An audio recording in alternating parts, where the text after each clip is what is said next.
நீங்க ரோட் ஆக்சிடென்ட்ல இருந்து அடிப்பட்டவங்களை ஏதாவது இடத்துல காப்பாத்துறீங்க அப்படின்னா 5000 வரைக்கும் உங்களுக்கு கவர்மெண்ட்ல இருந்து ரிவார்ட் கொடுத்துட்டு இருக்கு. இந்த ரிவார்டை இன்னுமே இன்க்ரீஸ் பண்ண போறதா சொல்லிட்டு இருக்காங்க. 2024 மட்டும் பாத்தீங்கன்னா 1,80,000 பேர் ரோட் ஆக்சிடென்ட் மூலமா உயிரிழந்திருக்காங்க. இவங்களுக்கு வந்து ஒரு ஃபினான்ஷியல் ரிலீஃப் கொடுக்கணுன்றதுக்காக தான் கவர்மெண்ட் இந்த ஸ்கீமே வந்துட்டு ஓபன் பண்ணியிருக்காங்க.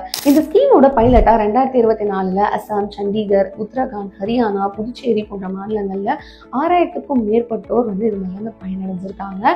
இந்த ஸ்கீம் வந்து நம்ம எங்க அவைல் பண்ணிக்க முடியும் அப்படின்னு பாத்தீங்கன்னா ஆயுஷ்மான் பாரத் அக்ரெடிட்டட் ஹாஸ்பிட்டல்ஸ்ல வந்து பண்ணிட்டு இருக்காங்க. ஸ்கீம் என்ன அப்படின்னு பாத்தீங்கன்னா கேஷ்லெஸ் ட்ரீட்மெண்ட் ஸ்கீம் அப்படின்னு சொல்றாங்க.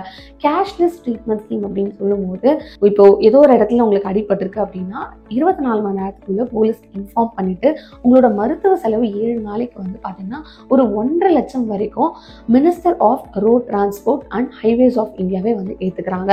ஒருவேளை ஹிட் அண்ட் ரன் கேஸா இருக்கு, உயிரிழப்பு ஏற்பட்டிருக்கு அப்படின்னா யார் அடிபட்டிருக்கோ அவங்களோட ஃபேமிலிக்கு 2 lakhs வரைக்கும் ரிலீஃப் வந்து கொடுத்துட்டு இருக்காங்க ஃபினான்ஷியலா. ஸோ இந்த ஸ்கீம் இப்போ எல்லா ஸ்டேட்ஸ்லயுமே வந்து அப்ளிகபிள் ஆக போது மார்ச் 2025 இருந்து. ஸோ நீங்களும் இதை வந்து உங்களோட ஃப்ரெண்ட்ஸ் அண்ட் ஃபேமிலிக்கு ஷேர் பண்ணிட்டு டிராஃபிக் ரூல்ஸை ஃபாலோ பண்ணுங்க.